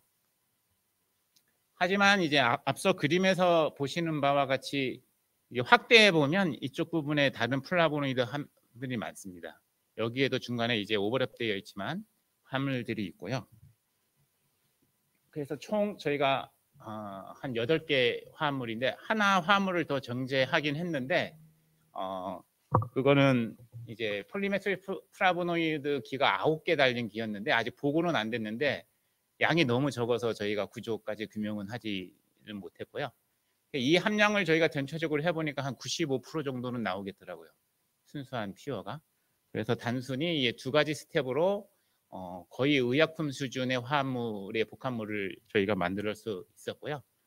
이거에 대해서 저희가 이제 항비만 동물 실험을 설계했고 5주 동안 고지방식이를 섭취해서 비만을 유도하고 거기에다가 이제 오르리 스타트 이 약물 양성대조근하고 그리고 PRF라고 불리는 복합물을 저희가 처리를 했습니다. 그래서 이제 몸무게 변화가 고지방식으로 유도되는 후에 PRF 추출 복합물이 감소하는 걸 확인할 수 있었고요. 몸무게가. 그리고 부고한 지방이라든지 비장 같은 무게도 효과적으로 무게가 감소한 것을 확인할 수 있었습니다. 그리고 지질 개선 효과에서도 이제 중성 지방에 대한 부분이 PRF가 되게 유의적으로 감소하는 모습을 보였는데 콜레스테롤 부분은 좀 데이터가 좋게 나오지는 않았습니다. 그리고 이제 고혈당증을 유발한 그 고시기 섭취군 대비해서 PRF군이 유의적으로 혈당을 감소시키는 효과를 확인할 수 있었고 시간에 따른 이제 혈당 수치 결과에서도 유의적인 결과가 나왔습니다. 그리고 인슐린의 수치를 이제 PRF가 일단 양성대조군보다 더 효율적으로 감소시키는 것을 확인할 수 있었고요. 그리고 이제 인슐린 저항성 관련 지수에 대한 부분도 농도 유전적으로 감소시키는 것을 확인할 수 있었습니다. 그리고 부고한 지방에 대한 이제 세포 조직 사진인데요. 여기에 대한 부분에서도 양성대조군 대비 되게 좋은 효과가 PRF가 나타나는 것을 저희가 확인할 수 있었고요. 그리고 이제 부고한 지방의 단백질 수준에서 포스포 AMPK라든지 ACC, HSL에 대한 활성을 증가시키는 효과를 갖고 있음을 확인할 수 있었습니다. 그리고 간 기능 개선에 대한 부분도 이제 PRF가 되게 좋은 양성대조군과 거의 비슷한 수준의 효과를 나타내는 것을 저희가 확인할 수 있는 결과를 도출하게 되었습니다. 결론하고 향후 계획에 대해서 말씀드리도록 하겠습니다. 한방가공법에 대한 적용 불필 같은 경우는 앞서 설명드린 바와 같이 이제 한방가공법에 대해 덕금 처리를 했을 때 플라보노이드 함량이 증가하고 강력한 항산화 성분이 생성되는 것을 확인할 수 있었고요. 간세포 내 다양한 단백질이나 RNA 수준에서 지질 생성 억제 효과를 나타낸 것을 확인할 수 있어서 지금 현재 이제 저희와 협력하는 기업과 이제 간 기능 개선 조성물로서의 인체 적용 시험을 준비하고 있는 상황에 있고요.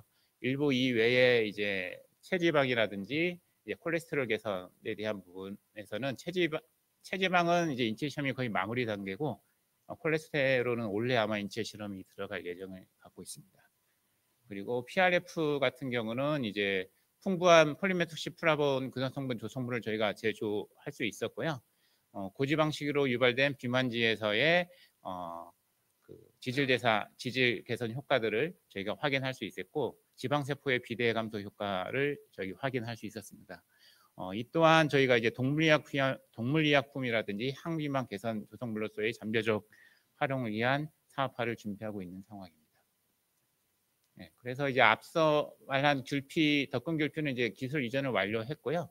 지금 건강기능식품 시장을 타겟해서 이제 인체 실험의 거의 마무리 단계에 있는 상황이고, PRF 같은 경우는 저희가 동물의약품이라든지 나중에 천연물 의약품까지 연계하면서 진행을 하려고 준비하고 있는 상황입니다. 예, 이상으로 발표를 마치도록 하겠습니다.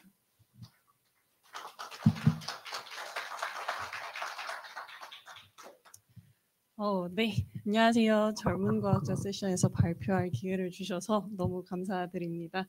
이제 소개해 주신 대로 저는 원예학을 전공을 했고 박사는 수의학으로 졸업을 얼마 전에 마친 따끈따끈한 프레쉬 포닥입니다. 네, 그래서 이번에는 제가 이제 조금 생소할 수 있지만 파파야에 대해서 조금 저희가 수행을 했던 건강 기능성에 대한 이제 내용들을 좀 말씀을 드려보고자 하고요. 앞서 발표하셨던 이제 너무 쟁쟁한 박사님들에 비해서 이제 저는 저희 연구실에서 주로 진행을 하는 어떠한 기능성을 어떻게 평가할 수 있고, 이렇게 평가를 해봤더니 파파야 잎이 어떤 기능성들이 있더라. 그리고 특히나 셀룰러 메커니즘에 조금 더 포커스를 맞춰서 연구했던 내용들을 간략하게 말씀을 드리고자 합니다. 또 이렇게 자기 PR을 할 수 있는 기회가 많이 없기 때문에 이제 제가 이렇게 많은 연구를 할 수 있습니다라고 이제 또 강조를 한번 해볼까 합니다. 네, 마침 이번 이제 학회의 주제 중에 하나가 기후변화 대응이었죠. 네, 그래서 짧게 가져와 봤고요. 이제 기후가 이제 계속 이제 변화함에 따라서 당연히 이제 농업계는 특히나 더 큰 피해들을 입고 있고요. 이제 어저께 봤던 이제 인터넷 뉴스에 따르면 이제 재배지의 작황 문제로 인해서 카카오, 올리브, 그리고 제가 사랑하는 커피의 이제 원재료 가격이 50% 이상 상승할 예정이다라는 인터넷 기사들이 있더라고요. 네. 그리고 이제 이 아랫부분은 실제로 이제 기후정보 포털에서 조사를 해본 결과 20년대의 여름 평년 기온에 비해서 이제 70년대의 여름 평년 기온은 모두 1도 정도 상승이 될 것 같고요. 특히 서울, 대전, 대구 지역은 무려 29도에 달할 걸로 예상이 된다고 합니다. 이렇게 더워짐에 따라서 당연히 이제 작물을 생산을 하거나 이제 이 작물들이 특히나 또 가지고 있는 성분들에서도 또 변화들이 일어날 수밖에 없고요. 이제 이러한 이제 국내 이제 농업계의 다양한 노력들이 있었고, 그 중에 이제 김성철 박사님의 이제 그 뒤를 따라서 이제 저는 아열대 농작물에 대해서 조금 연구를 하게 되었습니다. 이제 국내에서 최근 3년 동안 망고와 파파야, 올리브 요 세 작목은 이제 재배 면적이 증가하고 있는 추세의 효자 작목들이고요. 그 이유는 이제 지자체의 이제 도입에 대한 이제 도움이라던가 아니면 소비자들이 국내에서도 파파야가 나오는구나, 이렇게 긍정적인 이미지를 좀 가지고 있었기 때문이고요.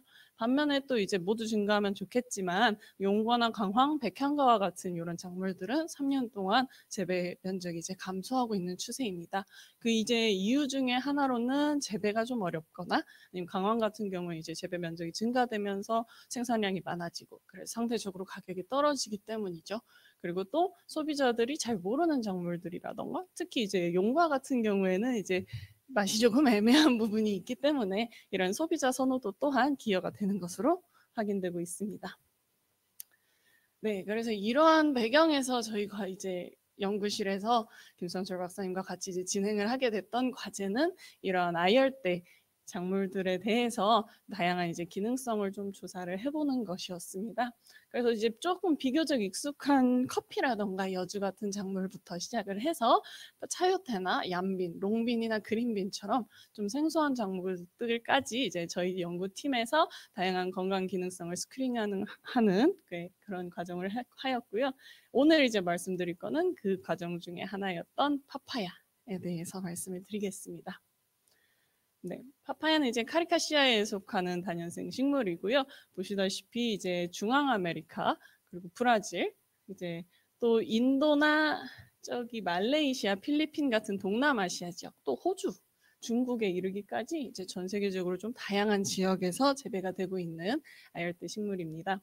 이제 국내에서도 이제 하우스 재배에 좀 도전들을 하고 있고요. 국내에서는 아직까지는 이제 완숙된 과일의 소규모 유통에 좀 국한되어 있는 한계점이 있지만 이제 원산지들에서는 다음과 같이 이제 코스메틱 제품의 원료로서도 이용이 되고 이제 영양제라든가 소독물의 영양제 이런 식으로도 다양하게 가공 및 판매되고 있습니다.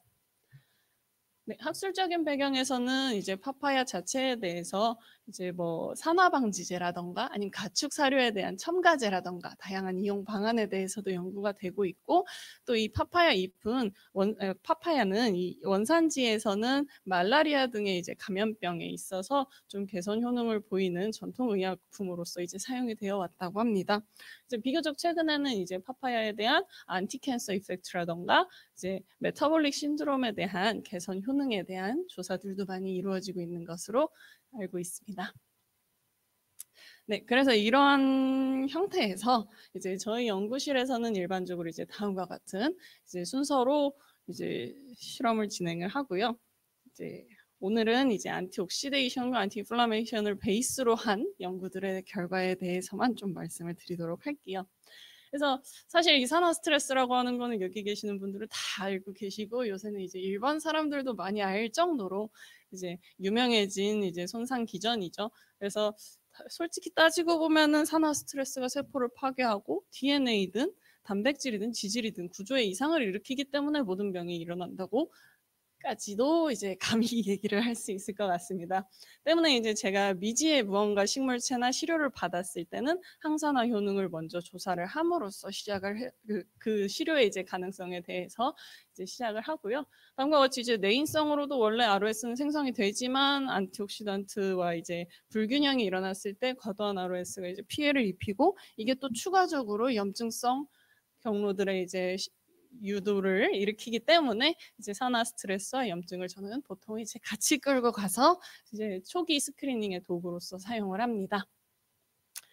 네, 그래서 이제 샘플은 온난화 대응 농업연구센터에서 수령을 하였고요. 이제 완숙과와 미숙과 그리고 종자와 가육을 또 나눴고요. 잎이랑 엿병 이렇게 해서 다양한 부위의 파파야를 일단 추출을 해서 추출물을 제작을 하였고 이제 이거에 비트로 시험부터 시작을 하였습니다. 그래서 보시면은 라디칼 스캐벤징 이펙트나 FRAP 환원능 그리고 이제 지질 과산화 억제 효능 이렇게 세 가지를 크게 안티옥시던트 툴로서 이용을 하였고요. 이제 보시다시피 파파야 종자와 이파리가 좀 우수한 항산화 효능을 보이고 있고 특히 이제 토탈 폴리페놀이나 플라보노이드 함량도 이 종자와 잎에서 좀 우수한 양상을 보이고 있습니다. 제가 포커스를 맞춘 건 이제 파파야 잎이 토탈 플라보노이드가 모든 부위 중에서 가장 높았고 특히나 이제 과육에 비해서도 4배에서 5배 가량 높게 나타났기 때문에 이제 일반적으로 저희가 측정을 할 때 토탈 플라보노이드가 높게 나오는 이제 시료들이 항염증 효능을 갖는 경우가 굉장히 많이 있었기 때문에 이쪽에서 조금 더 포커스를 맞추게 되었습니다. 네, 그리고 다음으로는 이제 마우스의 대식세포 유래 세포주인 로우 264.7 세포를 이용을 해서 이제 LPS로 유도된 염증에 의해서 전형적으로 증가하는 염증 지표인 나이트릭 옥사이드와 NF-κB의 액티베이션 수준을 조사를 하였고요. 네, NO 프로덕션에서는 종자가 그리고 NF-κB 액티베이션을 억제하는 데 있어서는 파파야의 잎 추출물이 가장 우수한 효능을 나타냈습니다. 또 이제 결정적으로 이제 앞서 다른 분들도 이제 얘기를 하셨고 또 귤피 얘기하면서 저도 참 이게 많이 공감을 했는데 마찬가지로 이제 농업을 하면서 결국 농업 부산물들은 유기성 폐자원으로서 버려지잖아요. 근데 이렇게 버려지는 이파리에는 그럼 과연 몸에 좋은 성분이 안 들어있느냐 하면 그건 또 아니거든요. 물론 종류도 농도도 다를 수 있지만 잎을 그냥 버리는 것보다는 되려 여기에 있는 유효 성분이라던가 좋은 기능성들을 밝혀냄으로써 이제 이 이파리에게 가치를 좀 부여를 해주면 이제 지역 농민들의 이제 지역 농민들의 이제 부가적인 소득 증대도 만들어줄 수 있고 동시에 이제 버려지는 유기성 폐자원을 줄여줌으로써 이제 듣기 좋은 말이죠. 지속 가능한 농법에도 조금 기여할 수 있지 않을까라고 생각을 했기 때문에 저희는 어쨌든 열매를 씨를 벗겨서 판매를 하진 않기 때문에 씨는 일단 조금 밀어두고 이파리에 좀 더 포커스를 맞추고자 했었던 것입니다. 그리고 이제 마지막 그림을 보시면 이거 이제 일본에 있는 한 화장품 업체에서 밀고 있는 제품인데요. 이제 사탕수수를 이제 달달한 주스를 딱 짜내고 나서 남아있는 이 사탕수수 찌꺼기를 가지고 화장품 원료로서 이용을 해서 이제 제품을 개발해서 판매하고 있는 이런 실제 사례들도 있기 때문에 물론 아직까지 한국의 파파야 농가가 이제 뭔가 원재료로서 이용이 될 만큼의 이제 원료를 수급할 수 있을 만큼의 충분한 면적은 되지 않지만 앞으로 또 이제 변해갈 이제 농민들의 이런 농업 형태를 고려한다면 파파야 잎의 이용성을 좀 증대시켜 놓는 데에 기여를 하면 좋지 않을까라고 생각을 했습니다. 말이 길었지만 이후의 연구는 그래서 파파야 잎을 가지고 수행을 하였습니다. 그래서 우수한 항산화 효능이 있다 하면은 이걸 질병에다가 대입을 시켰을 때 과연 어떤 질병에서 항산화 효능이 가장 큰 메리트를 갖는가에 대해서 고민을 해봤을 때 저는 이제 신경보호 효과에서 가장 중요한 중요한 역할을 하지 않는가라고 생각을 합니다.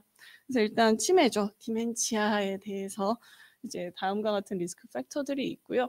이제 사실 이제 많은 연구들이 있고 많은 원인들이 있지만 요약을 하자면 이 뇌조직이라는 것은 결국 산소 소비량은 많으면서 내인성 항산화 효소는 적고 동시에 지방이 많이 포함되어 있는 조직이기 때문에 특출나게 다른 조직들에 비해서 산화 스트레스성 손상에 취약한 조직입니다.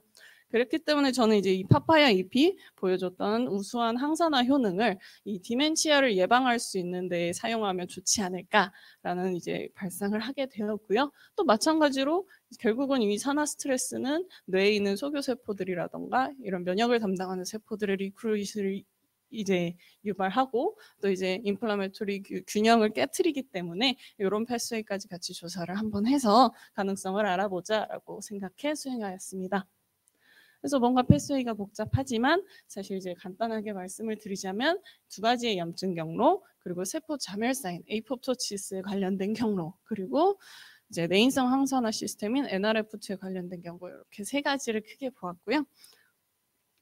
네, 사람의 이제 뉴로블라스토마 셀인 SHSY-OI 세포주에다가 H2O2 과산화수소를 이제 처리를 해서 산화 스트레스를 유도를 하였습니다.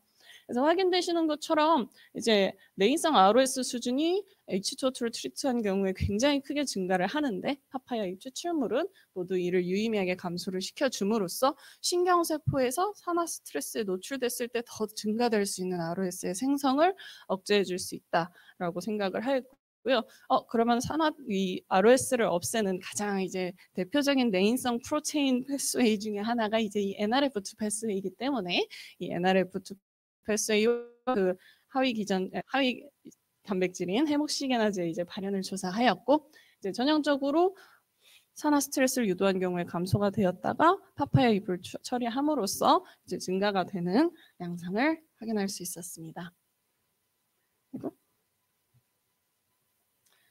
그리고 이제 아까 에이포토틱 패스웨이를 확인을 하였다고 했는데 일단 제일 먼저 이제 산화 스트레스를 유도를 하면 세포들이 피해를 입고 손상이 나니까 이제 세포 사멸을 보이는데 이런 세포 사멸을 파파야 잎이 충분히 막아줌을 확인을 할 수 있었고요. 이러한 이제 ROS에 의한 손상에 대비해서 세포가 너무 지나치게 손상이 되었을 때 프로그래밍된 세포 사멸 과정인 에이포토틱 패스웨이가 활성화가 되게 됩니다. 그래서 그 대표적인 지표들인 백스BCL, 백스BCL, 캐스페이즈 3와 9, 그리고 PARP 등 여러 가지 이제 단백질 분자들의 액티베이션 포맷을 이제 조사를 하였고 H2O2 트리트된 산화 스트레스 모델에서 증가되었다가 파파야 잎 처리에 의해서 감소됨을 확인할 수 있었습니다. 네, 그리고 이제 아까 말씀드렸던 대로 대표적인 두 가지 염증성 패스웨이, MAPK 패스웨이와 NF-kappa 패스웨이 이 두 가지의 액티베이션 수준을 또 조사를 하였고요. 마찬가지로 과도한 이제 산화 스트레스가 존재할 때 염증성 경로 단백질들의 액티베이션이 증가됨이 확인이 되었고, 이제 파파야 잎 추출물은 이를 유의미하게 감소시킴을 확인하였습니다. 네, 이제 이 부분이 이제 비교적 최근 제가 도전 중인 부분입니다. 그래서 이제 인실리코 연구라고도 하고 요새 또 이제 바이오 인포메틱스에 대한 이제 관심들이 좀 많아지고 있잖아요. 그래서 이제 최근에 이제 제가 도전을 하기 시작을 한 연구 방법이고요. 몰레큘러 도킹을 수행을 함으로써 이제 저희가 실제로 세포에다가 쳐보거나 실제로 칼로리메트리 실험을 해보기 전에 얘가 이 단백질이랑 상호작용을 할 가능성이 있음을 알고 있으면 뭔가 이제 바인딩 어피니티가 좀 높거나 가능성이 좀 더 높은 애들만 먼저 실험을 함으로써 실험에 이제 소요되는 비용이라던가 노력이라던가 시간들을 좀 단축을 시킬 수 있기 때문에 이제 저는 비교적 최근에 이제 스크리닝 툴로서 몰레큘러 도킹 어세이를 좀 사용을 하고 있고요. 이제 그 전에 가장 제일 먼저 수행되어야 될 게 그런 파파야 잎에 어떤 성분이 들어있느냐 지표 물질을 먼저 찾아내고 네, 이 지표 물질의 구조체와 이제 저희가 포커스로 하고 싶은 단백질의 구조체를 일단 얻어냅니다. 그리고 나서 이 둘을 이렇게도 붙여보고 저렇게도 붙여보는 자동화된 프로그램을 통해서 이제 바인딩 어피니티 즉 결합 친화도를 이제 계산을 해서 얻을 수 있고요. 또 이제 또 다른 프로그램에서는 네, 요 그림과 같이 이제 어떤 형태로 어느 아미노산에 하이드로포빅한지, 하이드로필릭한지, 혹은 PIPI 트래킹인지 어떤 결합을 어떻게 가지고 있는지까지도 이제 조사를 해볼 수 있습니다. 그래서 물론 이제 더 이제 이를 심화 연구하시는 분들은 이제 더 자세히 연구를 하시겠지만 저는 이제 아직 좀 초짜라서 일단은 바인딩 에너지라고 표기된 바인딩 어피니티를 먼저 확인을 하고 이제 하이드로젠 본드가 일반적으로 하이드로포빅 인터랙션보다는 조금 강한 결합을 갖기 때문에 하이드로젠 본드에 조금 더 포커스를 맞춰서 조사를 하고 있습니다. 네, 조사 결과에서는 이제 NRF2와 네오클로로제닉 애시드의 바인딩 에너지가 다른 것들보다 좀 낮게 나왔죠. 즉 이게 결합했다가 결합될 때 이제 에너지가 발생하는 수준이기 때문에 결국 얼마나 잘 친화력을 가지고 붙는가에 대한 이제 계산값이 되겠고요. 즉 네오클로로제닉 애시드는 사이나린이나 바이세닌에 비해서는 NRF2랑 좀 더 잘 붙는다라고 이제 생각을 하시면 됩니다. 네, 그래서 이상의 결과들을 먼저 이제 요약을 하자면 신경세포주에서 과도한 산화 스트레스로 인해 발생되는 염증 그리고 아포토시스 패스웨이를 이제 파파야 잎 추출물이 유의미하게 막아줄 수 있었고 또 특히 내인성 항산화 단백질인 NRF2의 발현뿐만 아니라 액티베이션까지 이제 파파야 잎이 증가시키는 경향을 보였기 때문에 파파야 잎은 이러한 기전으로 신경세포를 산화 스트레스로부터 보호할 가능성이 있구나. 그리고 특히 이 파파야 잎에서 발견된 세 가지 분자가 이제 특히 NRF2 내인성 항산화 분자와 이제 높은 결합 친화력을 보였기 때문에 이런 데에서 파파야 잎이 좀 가능성을 가질 수 있겠구나. 라고 일단 판단을 하였습니다. 네, 이제 산화 스트레스 얘기했으니까 염증으로 넘어가 보겠습니다. 그래서 염증성 질환이 뭐가 있을까? 물론 관절염도 있고 통풍도 있고 그 다양한 실험들을 수행을 하기는 하는데 일단 저는 포커스를 IBD, Inflammatory Bowel Disease, 염증성 장질환에 맞추기로 하였습니다. 네, 그래서 이제 염증성 장질환은 크게 울서레이티브 콜라이티스와 코론 디지즈 두 가지로 나누어지고요. 사실 이게 서구성 질환이라고 많이 여겨지고 있었는데 근래에는 국내에서도 발병률이 계속 증가하고 있는 추세입니다. 이제 염증성 장질환에 대해서 연구를 할 때 제일 기본적으로 봐야 되는 것이 이제 정상적인 상태에서는 이 뮤코스 레이어가 단단하게 이제 먼저 포장을 해주고 그 다음에 인테스티널 에피텔리얼 셀들이 단단하게 이렇게 붙어 있어서 외인성 이제 박테리아나 이 물질들이 내부를 이제 들어오지 못하게 잘 방어를 해주고 있는데 이게 이제 어떠한 원인으로 물론 이제 염증으로부터 시작이 될 수도 있고 아니면 이게 심화되면서 염증이 또 여기에다가 네거티브 피드백을 할 수도 있는 거긴 하지만 어쨌든 일정 원인으로 인해서 뮤코스 레이어가 소실이 되고 또 에피셀리얼 셀들이 이제 촘촘하게 붙어있던 구조체가 깨지고 그로 인해서 박테리아들이 이제 인필트레이션이 되면 당연히 외인성 침입자들을 제거하는 면역세포들이 또 이제 모집이 될 거고 그럼 또 추가적인 면역 반응을 일으켜서 염증을 또 일으키니까 또 에피셀리얼 셀은 또 손상이 될 것이고 이런 악순환을 갖게 됩니다. 네, 이게 이제 IBD의 특징이고요. 해서 저희는 이제 DSS라는 물질을 투여를 함으로써 울서레이티브 콜라이티스 궤양성 장질환을 궤양성 대장염을 갖는 마우스 모델을 이제 사용을 하였습니다. 이제 DSS 실험은 많이들 하시겠지만 일반적으로 사용되는 것보다 저희 조금 길게 7일 동안 투여를 하였고요. 이 DSS 투여하기 시작하는 날부터 이제 7일간 파파야 잎 추출물 같이 먹이고 DSS를 끊고 7일 동안 추가적으로 파파야 잎을 또 먹였습니다. 즉 파파야 잎은 14일간 총 투여가 되었고요. 투여를 하면서 일자별로 이제 변의 형태라던가 체중의 감소 그리고 출혈이라든가 혈변 정도를 이제 판단을 해서 매기는 다음과 같은 기준의 DAI 인덱스를 조사를 하였고요. 마지막 날에 이제 FITC 덱스트란이랑 이제 몇 가지 실험을 통해서 이제 퍼미어빌리티라던가 다른 지표들을 좀 측정을 하였습니다. 네, 그게 사실 사진이 끔찍해서 넣을까 말까 했는데 제 핸드폰에 쥐 똥구멍 사진이 한 300개는 있는 것 같습니다. 그래서 본 사진은 DSS를 7일 동안 투여를 한 이후의 사진이고요. 보시다시피 DSS군은 심각한 출혈과 이제 혈변 그리고 설사를 나타내고 있는 반면 파파야 잎을 같이 투여한 군에서는 이러한 증상이 좀 개선이 됨을 확인할 수 있습니다. 옆에 있는 바그래프에서도 7일차와 14일차 모두에서 파파야 잎 추출물을 투여한 군에서는 유의미하게 질병의 심화도가 낮게 나타나는 것을 확인할 수 있습니다. 그래서 증상을 진짜로 개선을 시켰다면 어떻게 개선을 시켰을까부터 이제 또 들어가야 하기 때문에 이 DSS 인듀스드 콜라이티스 모델의 대표적인 특징 중 하나는 장이 손상과 수복을 반복하면서 짧아지고 무거워진다는 겁니다. 그래서 보시다시피 DSS군의 대장 길이가 노말군에 비해서 짧아졌지만 파파야 잎을 투여한 군에서는 이제 대장 길이가 유의미하게 길어짐을 확인할 수 있었고요. 옆에 이제 조직 사진에서도 마찬가지로 이제 외부에 이제 장벽의 무결성 자체가 좀 무너지는 형태를 보이는 DSS군에 비해 파파야 추출물을 투여한 경우 개선이 되고, 네, 이제 그 외에 이제 라미나 프로프리아의 이제 온전성이라던가 이제 염증성 세포들의 인필트레이션을 점수화해서 계산했을 때 또한 파파야 잎 추출물이 유의미하게 개선을 시켜줌을 확인할 수 있었습니다.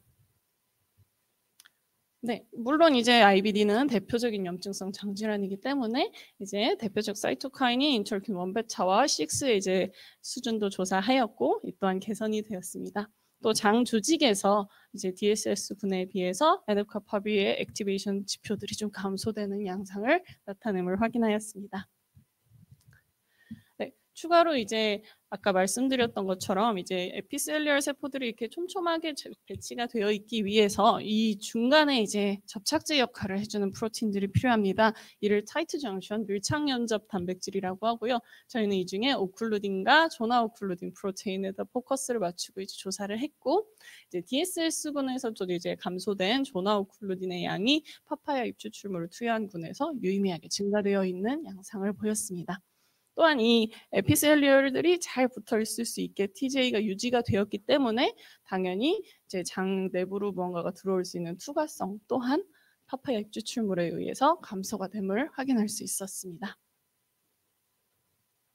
네, 이거는 또 이제 특이하게 실험을 해봤는데 이제 실험 동물의 대변에서 DNA를 추출해서 이제 마이크로바이옴들이 어떻게 분포하고 있는가를 좀 조사를 하였고요. 사실 이제 되게 많은 이 미생물군들의 이제 변화가 있었는데 이제 저는 이제 비교적 최근에 관심을 갖고 보고 있는 비피도박테리움군에 조금 포커스를 맞춰서 이제 설명을 해보았습니다. 그래서 이제 비피도박테리움은 사실 이제 여러 가지 논문들에서 이 특정 단백질 패스웨이를 활성화시킬 수 있는 이제 미생물 대사체를 생성을 해서 타이트 정션 프로테인을 유지시키는 데 도움이 될 수 있다라는 연구 논문들이 많이 나오고 있고요. 또 이제 한 가지 다른 특징점 중에 하나는 햄 바이오신테시스에 관여하는 미생물군들이 파파야 잎 추출물군에서 조금 더 높게 이렇게 나타났는데 이제 이 부분에 대해서는 출혈에 대한 반응 이라고 해석을 할 수 있고요. 반면에 이제 DSS군의 출혈 점수는 파파야 잎군에 비해서 높았지만 햄 바이오신테시스 관련 군들은 CPL에서도 파파야 잎에서도 높게 나타난다는 점에서 출혈에 의한 이제 햄 합성의 필요성에 대해서 좀 더 빠르게 반응을 할 수 있게 뭔가 이제 미생물분의 긍정적인 변화를 야기했을 수 있지 않을까 생각을 하고 조금 더 조사 중에 있습니다. 네, 그래서 이제 앞서 이제 발표드렸던 내용들을 기반으로 해서 이제 특허도 출연을 했고 이제 논문들도 투고를 하고 작업 중에 있습니다. 그래서 이후에는 이제 사실 저는 가장 좋아하는 연구가 메타볼릭 디지즈에 대한 연구입니다. 그래서 이제 파파야 잎뿐만 아니라 다양한 아열대 채소들을 대상으로 해서 메타볼릭 신드롬에 대한 효능을 조금 이제 조사를 하고 있고요. 모두 다들 알고 계시다시피 메타볼릭 디지즈는 고지혈증, 당뇨, 고혈압, 그리고 혈관 기능 저하라던가 이런 것들이 이제 복합적으로 이제 존재하며 나타나는 질병이죠. 그래서 사실 이건 이제 고혈압 학회에서 가져온 데이터고 고혈압 약을 처방받고 있는 사람의 37%는 고지혈증 약을 같이 처방을 받고 있고요. 또 21%는 고지혈증 약과 당뇨약을 한 번에 같이 3개의 약을 다 처방을 받고 있다고 합니다. 이제 사실 이제 제 또래 이제 젊으신 분들도 벌써부터 고혈압 약을 드시고 계신 분들도 많이 있고 이제 메타볼릭 디지즈라는 거는 하나가 원인이 아니고 전신적인 대사성 질환이기 때문에 이 원인을 하나를 파악을 해서 조절을 하기에 어려움이 있습니다. 그래서 이제 제가 사실 오늘 멋지게 PPT 발표 제목을 멀티펑셔널 크롭이라고 이제 써놨는데 이제 그런 측면에서 파파야 잎 하나가 여러 가지 질병의 여러 가지 패스웨이 혹은 여러 가지 질병에서 공통적으로 나타나는 패스웨이에 대한 개선 효능을 갖고 있다면 이런 메타볼릭 디지즈에 있어서도 유의미한 영향을 미칠 수 있지 않을까라고 기대를 하고 이제 추가적인 연구들을 진행하고 있습니다. 제일 먼저 스크리닝을 할 때는 이제 바스큘러 스무드 머슬 셀과 바스큘러 엔도셀리얼 셀, 즉 혈관 평활근 세포와 내피 세포에 대한 보호 효능을 조사를 함으로써 이제 아까 신경세포에서 나타났던 세포사를 억제해주는 효능이 여기서도 재현이 되는지 먼저 확인을 하였고요. 그 이후에 이제 마찬가지로 에이포토틱 패스웨이도 이제 감소가 되고 또 혈관 이완을 야기해 줄 수 있는 이제 에노를 생성하는 이제 이노스의 활성화 수준도 유의성은 없지만 증가되는 경향을 나타내고 있습니다. 마찬가지로 이제 혈관에서의 대표적인 어디션 몰레큘인 Vchem 또한 감소가 되어 이제 혈관이 염증이나 산화 스트레스에 노출되었을 때 받을 수 있는 피해로부터 CPL이 어느 정도는 보호를 해줄 수 있겠다라고 생각이 되었습니다. 한편 이제 당뇨병 쪽으로 이제 접근을 해보면 이제 혈당 스파이크라고 하죠. 식후에 혈당이 이제 급격하게 치솟는 것들을 이제 억제를 하기 위해서 이제 다양한 기존의 약물들이 이미 개발이 되어 있는데 그 중에 하나가 이제 이 당의 체내 흡수 자체를 억제를 해주는 것입니다. 그래서 그러한 효능이 있는지 알아보기 위해서 이제 장에서 탄수화물을 대사하는 알파 글루코시데이즈의 이제 활성 수준을 조사해봤지만 안타깝게도 파파야 열매가 이제 이파리보다 조금 더 좋은 양상을 나타냈고요. 한편 이제 스켈레탈 머슬셀에서 이제 얼마나 글루코스를 세포 내로 또 인테이크를 할 수 있는가에 대해서 조사를 해봤을 때 24시간 차에서 인슐린과 조금 유사한 수준으로 이제 글루코스 업테이크를 촉진을 해줄 수 있을 것으로 생각이 되었습니다. 네, 그래서 이제 이거는 파파야 잎은 아니고 파파야 열매를 가지고 이제 수행을 했던 결과들이고요. 이제 제가 제일 좋아하는 혈압을 이제 측정을 해서 실제적으로 내가 얘한테 경구 투여를 했을 때 실제로 쥐의 혈압이 떨어지는지를 먼저 확인을 하고 또 이 혈압이 떨어지는 기전이 여러 가지가 있을 수 있죠. 이제 고혈압 약에도 베타 차단제도 있고 혈관 이완제도 있고 뭐 AC 이니비터도 있고 이런 종류들이 다양한 것처럼 이제 실제로 혈관을 이완을 시켜서 이 혈압을 떨어뜨리는 것은 아닌지 해서 적출 혈관을 이제 수축을 시켜서 이완되는 능력이 있는지 등을 이제 확인하고 있습니다. 네, 이거는 조금 다른 연구인데요. 이제 또 파파야를 가지고 이제 수행을 했던 연구고, 이제 좌골신경이죠. 여기서부터 여기까지 이어지는 사람의 몸에서도 가장 긴 말초신경입니다. 이 좌골신경에 이제 손상을 입혀서 이 동물 모델에서 운동 능력이 얼마나 개선이 되는지, 그리고 이 자골신경을 손상한 뒤에 DRG로부터 프라이머리 셀을 이제 컬처를 해서 이 뉴라이트 아웃그로스, 즉 신경 축삭의 재생에 얼마나 큰 영향을 미칠 수 있는지 등을 조사를 했고요. 이제 파파야 완숙과의 종자가 조금 좋은 성적을 내고 있었습니다. 근데 파파야 이파리 추출물이 앞서 신경세포에서도 혈관세포에서도 그렇고 이제 세포 증식을 좀 야기하는 듯한 양상을 보였기 때문에 이런 말초신경 손상에 있어서도 파파야 잎이 좀 가능성을 가질 수 있지 않을까 가정하고 추가 실험을 계획 중에 있습니다. 이거는 좀 이제 재밌는 연구라고 생각이 돼서 가지고 왔습니다. 이제 보시다시피 쥐를 이렇게 수영을 시킵니다. 발판은 없습니다. 그래서 일정 시간 동안 쥐들이 저렇게 반복적으로 수영을 하다 보면 지치기도 하고 이제 계속 이제 살아보려고 발버둥을 쳤지만 개선되지는 않고, 그래서 이런 반복적인 이제 실패의 경험을 쥐에게 쌓아줌으로써 사람이 보이는 우울감과 좀 비슷한 양상을 보이게 됩니다.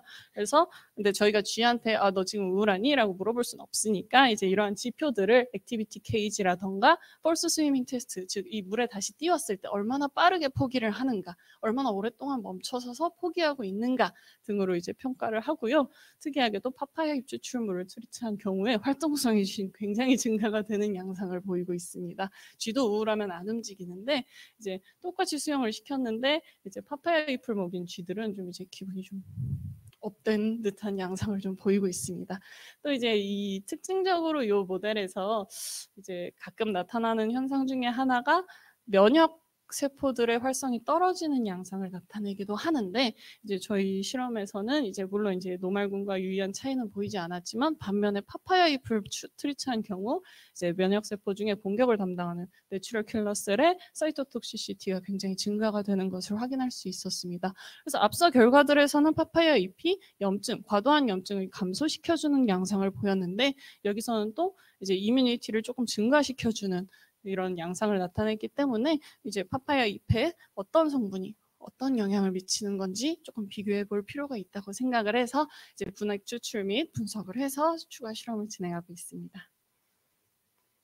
네, 그래서 이제 앞으로의 이제 저는 아직 프레시니까 네, 앞으로의 계획이 굉장히 중요할 텐데 또 이제 꿈도 가져볼 수 있잖아요. 그래서 이제 앞으로 또 더 다양한 아열대 식물들에 대해서 기능성을 좀 검증을 해줌으로써 이제 국내에서 아열대 작물을 재배하는 것이 리스크가 좀 많이 적어지고, 또 컨슈머들, 소비자들은 또 아열대 작물이 한국에서 재배된 게 또 이제 외국산이랑 크게 다르지 않다, 혹은 더 좋은 기능성을 갖고 있다라는 이제 인포메이션들을 받아들임으로써 긍정적으로 이제 반응할 수 있을 것이고, 또 마찬가지로 저희가 이런 실험들을 진행을 해서 데이터들을 쌓아서 DB를 만들어 가면 또 이제 다른 제약회사라든가 건강기능성 식품 바이오 업체들은 또 이런 이제 새로운 무언가의 이제 원료를 찾는 데 있어서 이제 아열대 식물도 이런 것도 있을 수 있겠구나 하는 이제 가능성을 제가 좀 더 부여할 수 있지 않을까라고 생각을 하고 기대를 합니다.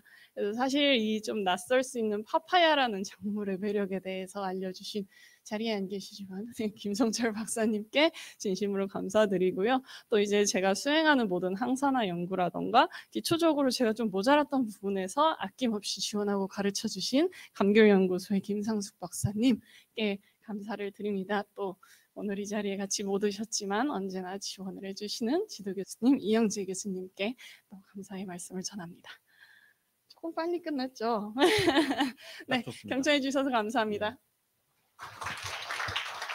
네.